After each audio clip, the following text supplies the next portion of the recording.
Assalamualaikum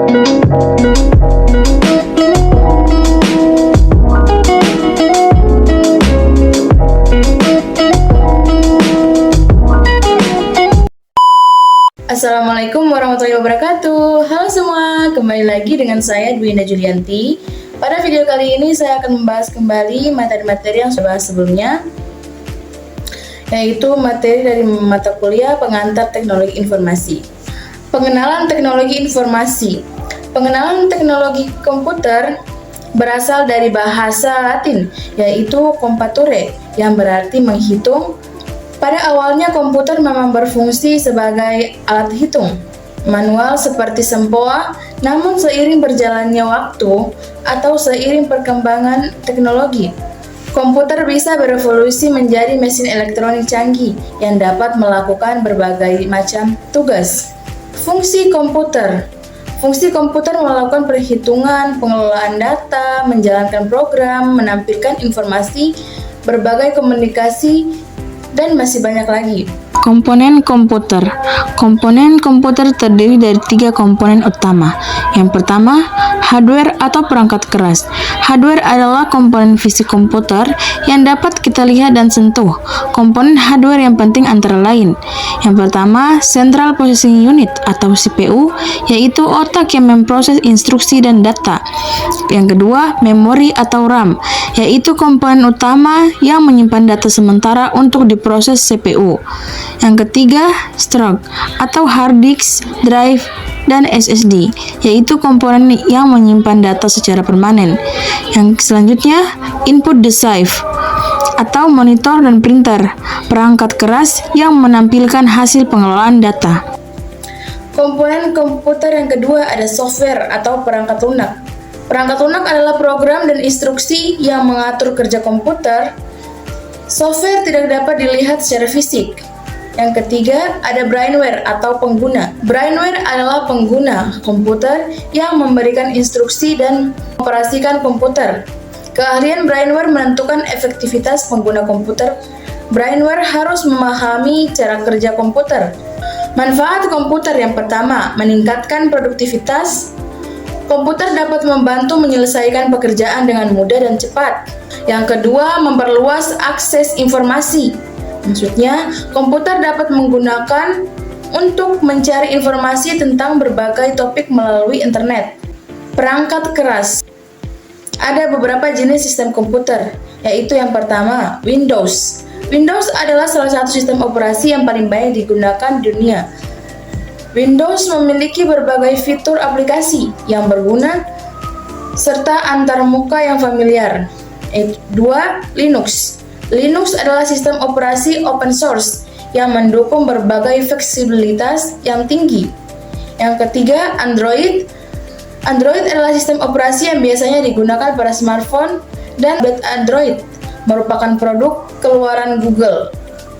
Yang keempat, iOS, sistem operasi yang dikembangkan Apple dan dikhususkan untuk perangkat iPad, iPhone, iPad Touch. Yang kelima ada macOS. macOS adalah sistem operasi yang hanya disediakan untuk komputer dari perusahaan Apple. Perangkat lunak.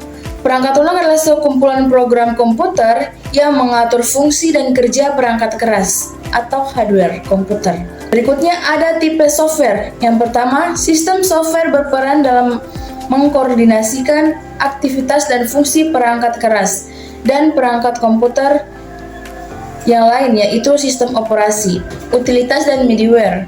Yang kedua, application software program komputer yang membantu pengguna untuk menyelesaikan permasalahan komputasi.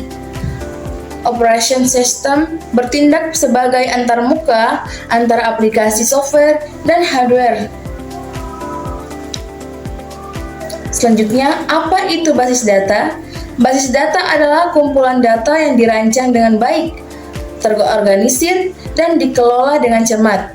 Database Management System atau DBMS terdiri dari sekumpulan program yang digunakan untuk mengakses dan mengelola database serta menyediakan antarmuka antara database dan pengguna serta program aplikasi lainnya.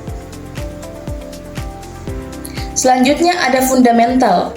yaitu yang pertama bit atau digit biner, yaitu 0 atau 1. Sistem bilangan biner atau sistem penulisan angka untuk dengan menggunakan dua simbol umumnya, yaitu 0 dan 1. Selanjutnya ada byte. 8 byte biasanya digunakan sebagai satuan dari penyimpanan data dalam komputer, khususnya ISO dan IS. Seperti 2382119993 mendefinisikan bahwa 1 byte bernilai 8 byte. File adalah elemen data terkecil dalam database yang menyimpan data dalam format tertentu. Field juga disebut kolom, elemen data, kolom item, dan atribut. Contoh field adalah NIM, nama, prodi, nomor HP, dan alamat. Record adalah kumpulan data yang semuanya terkait dengan satu objek, aktivitas, atau individu. Selanjutnya ada file. File adalah urutan data yang menyimpan informasi, pengaturan, atau perintah yang diperlukan oleh program komputer. File dapat disimpan di berbagai media penyimpanan seperti hard, drive, DVD, atau dalam folder. Selanjutnya ada entitas, atribut, dan key. Entitas adalah objek yang memiliki identitas dan mewakili informasi jangka panjang yang relevan bagi pengguna entitas. Biasanya disimpan dalam basis data dan dapat berupa orang, tempat, atau hal lainnya yang merepresentasikan entitas data. Contoh, pegawai, produk, pelanggan. Selanjutnya ada atribut. Atribut adalah spesifikasi yang mendefinisikan karakteristik atau properti dari suatu objek, elemen, atau berkas. Atribut dapat juga merujuk atau menetapkan nilai tertentu untuk contoh tertentu. Dari atribut tersebut, contoh NIP, nama belakang, nama depan, tanggal perekrutan. Selanjutnya ada primary key atau kunci utama dalam komputer adalah kolom atau sekumpulan kolom dalam tabel basis data yang berisi nilai unik untuk setiap baris. Contoh NIP, nama, dan NIK. Oke, mungkin sampai di sini saja video kali ini. Semoga bermanfaat ya. Assalamualaikum warahmatullahi wabarakatuh. Sampai ketemu di video selanjutnya. Bye bye.